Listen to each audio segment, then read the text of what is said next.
تو اہل سنت کا عقیدہ یہ ہے کہ انسان کا حشر روح مع الجسم ہوگا، اور بھی عقائد ہیں بے شمار۔ کچھ کا کہنا ہے کہ نہیں، جسم کے ساتھ نہیں ہوگا، خالی روح کا ہوگا۔ تو اہل سنت والجماعت کا عقیدہ یہ ہے کہ انسان کا جو حشر ہے وہ روح اور جسم کے ساتھ ہوگا، اور اس مردہ جسم کو قیامت کے دن اللہ زندہ کر دے گا، جس میں روح ڈال کر اس کو اللہ کے سامنے پیش کیا جائے گا، اس مردہ جسم کو۔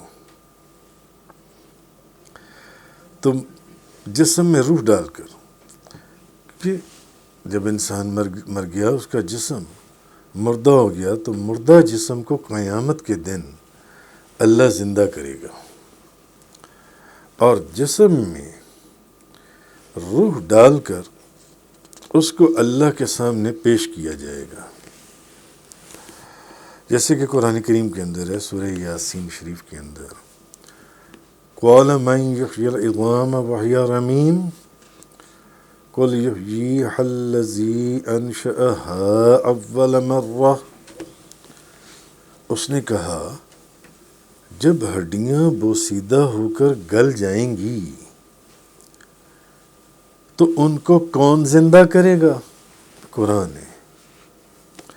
یعنی یہ اس بات کی دلیل میں ہے کہ حشر جون سے جب مردہ جسم کو قیامت والے دن زندہ کیا جائے گا، تو جسم میں روح کو ڈال کر اس کو اللہ کے سامنے پیش کیا جائے گا۔ ایسا نہیں ہے کہ صرف روح کو پیش کیا جائے گا، روح کو جسم میں دوبارہ ڈالا جائے گا، اور پھر اس کو اللہ کی بارگاہ میں پیش کیا جائے گا۔ اور قرآن کی یہ جو آیت میں نے آپ کے سامنے سورہ یاسین شریف کی پڑھی، کہ اس نے کہا جب ہڈیاں بوسیدہ ہو کر گل جائیں گی، تو یہ جسم کی بات ہو رہی ہے نا، کہ روح کی بات ہو رہی ہے۔ جب ہڈیاں بوسیدہ ہو کر گل جائیں گی تو ان کو کون زندہ کرے گا؟ ان کو کون زندہ کرے گا؟ تو معلوم یہ ہوا کہ مردہ جسم کو قیامت کے دن اللہ تعالیٰ زندہ کرے گا، پھر اس میں روح کو ڈالے گا، اور پھر اللہ کے سامنے پیش کیا جائے گا۔ تو قرآن میں اللہ نے کہا جب ہڈیاں بوسیدہ ہو کر گل جائیں گی، قَالَ مَنْ يُحْيِي الْعِظَامَ وَهِيَ رَمِيمٌ، تو ان کو کون زندہ کرے گا؟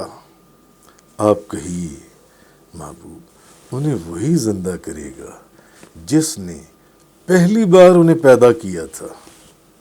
جو پہلی بار پیدا کرنے پر قادر ہے، وہ دوبارہ پیدا کرنے پر قادر نہیں ہے، دوبارہ ان جسموں کو بنانے پر قادر نہیں، وہ دوبارہ ان کو پیدا کرے گا۔